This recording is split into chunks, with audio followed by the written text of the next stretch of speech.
It was a night in 1962, and the head of security was checking the cells to make sure everyone was okay. Nothing seemed out of the ordinary or completely uncomfortable. In fact, it was too quiet a night to be real. He checked the cells of Frank Morris, Clarence, and John Anglin and found them asleep.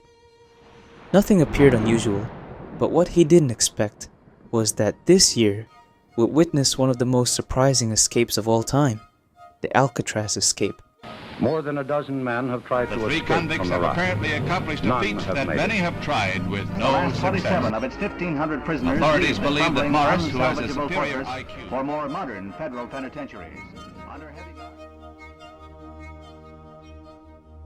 The federal prison on Alcatraz Island in the chilly waters of California's San Francisco Bay housed some of America's most difficult and dangerous felons during its years of operation, from 1934 to 1963.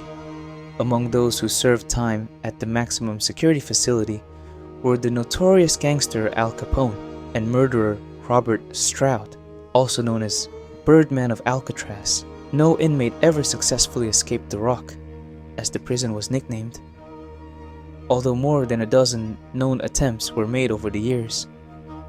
But all of that changed in June 1962. Everything was planned for that night.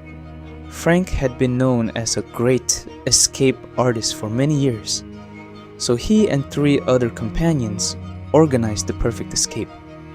A strategic way of gathering, making a plan, and putting absolutely everything together in a way that no one could catch them.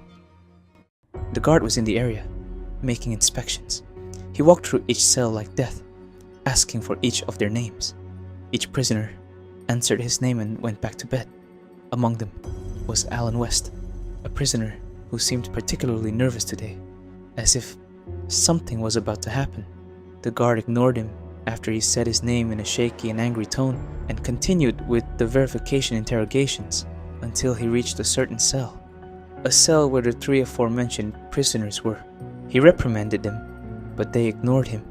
He tried again and received the same refusal, until, very cautiously, he decided to enter the security cell and approach the convicts, only to find fake heads made of painted papier-mâché with hair attached. These were not criminals. It was a joke. He quickly panicked, checking the rest of the room in case it wasn't a trick to knock him out or something, but it wasn't. The men were gone.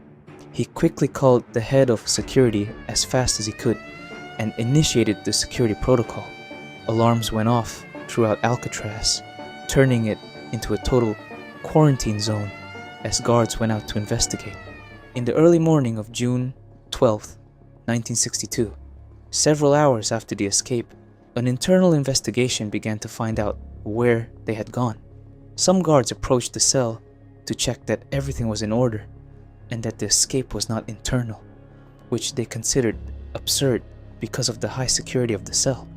As they searched every area of the maximum security prison, some guards decided to check the cell again to confirm that it was secure and that nothing was inside. So they explored and checked a part of it until they saw something they couldn't believe. They had broken the grids of the concrete walls, which had been replaced by fake ones made of papier-mâché. They were 8 inches thick, which was too much, and it explained how they had managed to escape completely. They immediately told everyone how they had escaped. An investigation had to be organized to find out where they could have gone, where they could have escaped from, what area they were currently in, and how to catch them. They began the investigation, while a group decided to ask the rest of the convicts if they had any connection to the case, and also to check that others had not escaped. The early morning, which soon turned into the afternoon, became a very stressful one, with several groups of guards scattered throughout the prison, organizing and investigating the events that had occurred. One group was interrogating the prisoners to see if they knew anything. Others were going from cell to cell to make sure everyone was present. And the last group was investigating how they'd managed to escape. all in a stressful sequence for them, until finally, a miracle happened. No, they weren't caught. On the contrary, they found out what had happened. While searching for possible escapees, they came across a prisoner, Alan West, who unrepentantly confessed to being part of the plan. Meanwhile, the investigating guards had discovered that the area they had passed through was the public service corridor, and they had gone straight from there. It was here that the interrogation of West began, who seemed to have no problem telling them what had happened. As he explained, they had meticulously planned the escape, knowing the cells, the prison, and every detail. They were all professional escape artists, which is why they ended up in Alcatraz, a prison designed to incarcerate those who are escape specialists. But the big question remained, how did they manage to escape from the prison? After studying the surroundings and analyzing an intuitively made copy of the entire prison, they found several ways to get out. The problem was the nearly 2 kilometers they had to walk to reach dry land. The guards saw that after passing through the corridor, they reached the upper rear part of the back wall of the cell block. It seems they had a goal to reach the top of the prison, but why? At the same time, West explained that at the very top, there was a long pipe leading down to the ground, but to get there, they had to go through the ventilation ducts, which they accessed once they passed the cell block and entered this narrow place. With that, the guards had an idea of where they should have gone, and without losing hope, several of them gathered to go to the upper area of the prison and reach the pipe, only to be surprised that no one was there. During the night, they had descended through the pipe to the bottom of the prison, where they had slid down about 15 meters, a rather dangerous amount to reach. But when they looked down, they noticed that no one had fallen or been injured, at least as far as is known. The alerted guards began to search the area on foot to see if they were nearby, but what they saw were details like leftover rubber raincoats and some other things. But no matter how much they explored, they found nothing. Suddenly, an alert went out to the outside authorities, the Navy, the San Francisco police, and all the nearby places. It was sudden for everyone, but that was because Alan West had finally confessed how they had left the island, and that was by stealing rubber raincoats from the prison stores that were glued together to make an inflatable raft. At that moment, they understood that the plan had been in preparation for months, and that there was a great possibility that they were already on dry land, in the sea, near some island. So the warden didn't think twice about contacting the Coast Guard to start the investigation. They couldn't let them get away. It had all been Morris's idea. Morris had intended to escape from the moment he arrived. One of the biggest challenges of his life, maybe it's ego or maybe it's coincidence, was that he was a genius at these things. From the moment he entered the prison, he contacted various people and heard stories of failed escapes that were told inside the place. With all this, he began to analyze the idea of how to deceive the system.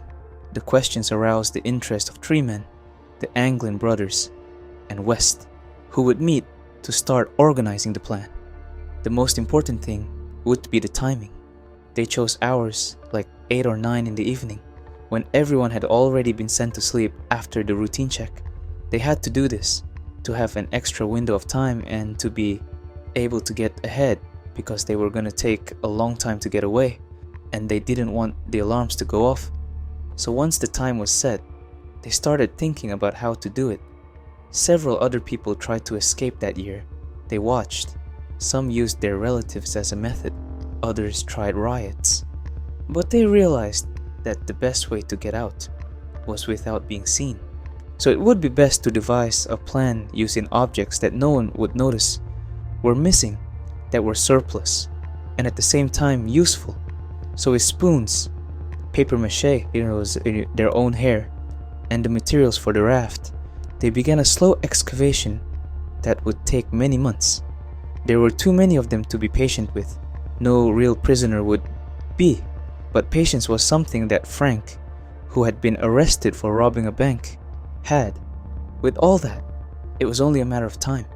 The deputy director's son received a call in the early morning hours. Yes, almost 8 hours after the events. The plan was a complete success. Were they found? No. Alan West couldn't figuratively get on the boat because it was too late and they weren't going to wait for him, so he ended up staying behind. Was it a successful escape? It's not known, and it remains a mystery to this day. Authorities searched the area for months without finding any clues. Only pieces of the raft were washed up on an island. For years, they theorized that they had died, swept away by underwater currents. But the brothers' mother received roses from an anonymous person for 15 years, and it is said that after their deaths, some women attended the funeral, thinking they were the brothers in disguise. To this day, it's not known if the escape was successful, only that it was the best executed escape from Alcatraz